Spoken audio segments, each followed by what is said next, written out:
gardening friends, and welcome to Backyard Basics. And I mean backyard basics this time. We're going to talk a little bit about growing vegetables. I think it's more and more important to try a vegetable garden in your yard. You know how things are out there. And food might be one of those things that we want to grow. Sometimes in a neighborhood, somebody will grow the cabbage and another one will grow the lettuce, and whoever else is good at the strawberries. It's a good way to do it. Then we can exchange and put things together and have a nice balanced meal. At this time of the year, there's many crops going in, some really neat crops. This is probably one of the best gardening seasons of them all for me. And so it's a good time to plant, and we can grow a lot of greens and a lot of vegetables. And we'll start out right here. Cabbage and broccoli, cauliflower, these are the things that can be planted right now. They do very, very well. And as you can see in this particular photo right here, they're spaced nicely. You don't put them too close together because they get gigantic. And when they're too close together, they're not as productive as they would be when they're nice and spaced out well. So remember that when you're putting these plants out here. They get much larger than you can imagine. And so, for you new gardeners, that is, the rest of us know, they get huge and very productive.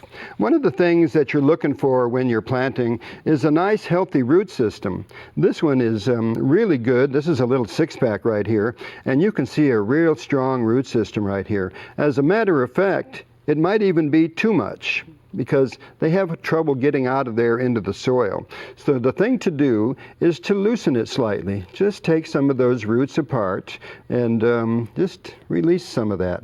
That's going to be much better when they go into the ground. Now the little plant will be able to send roots out more quickly to other areas. So whenever you see a pot that's root bound like that, go ahead, it's easy enough to do, and spread them out, break them up a little bit, and now this guy is going to root much better. Oh, another thing, some of these plants can actually be buried a little bit. Sometimes you go to the nursery and they're sticking out of the soil and kind of feel floppy. Well, you can go in a little ways with this guy and support it in the soil much better. Now you'll have a plant that grows directly in the upward fashion and won't flop around in the breeze out there.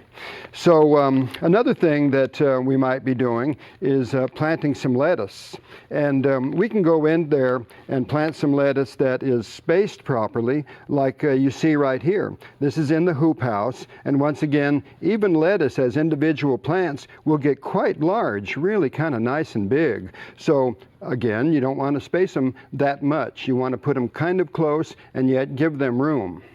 I think if they're too far spaced, they actually miss one of the opportunities to be a living mulch on the soil. When these plants get big, you don't really need a mulch down there. The foliage covers the soil very, very nicely. Now, another thing that we might do when we're planting in an intensive garden is to use one of these seed packets that have all kinds of mixed lettuce in there, and you can find other greens in these types of mixes. This is what you buy at the grocery store. You see that bulk stuff with all different kinds of lettuce. Now, as you see right here, it's really planted intensively, all different than the way we space them out the other way with the lettuce. But I really like this style because you can go in there with a pair of scissors and cut some of it off that day, whatever you need for your salad. And then the next day you move along and you cut some off. And after a little while, the first cutting begins to recuperate. So you get a lot of product out of it this way. One of the ways of going through the winter is to make these hoop houses that you've been seeing. We put a floating row cover. This is a white fabric that goes on top of it. And we use a piece of rebar, and the plastic goes over the top of the rebar. And that way you can make a simple hoop house. You put it on each side, and it works very, very well. Look at this one right here. This is a really intensively planted area and very, very productive in there. So you can see that you can get a lot. These beds are 4 feet wide by 25 foot long, 100 square feet. Real easy to do. You can actually do it in a square at the house.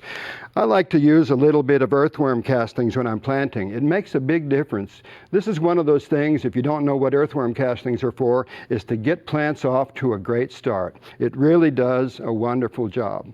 So when you do this in your garden, you'll be growing fresh fruit at your home. There's nothing better than coming out of the garden directly to the table or directly to the area where you cook these things. And another one of the things is, as you can see right here, you'll get an abundance out of the garden, a wide assortment of vegetables, and you'll really, really enjoy when you eat at home, and the children will love it too. For Backyard Basics, I'm John Dromgoole. I'll see you next time.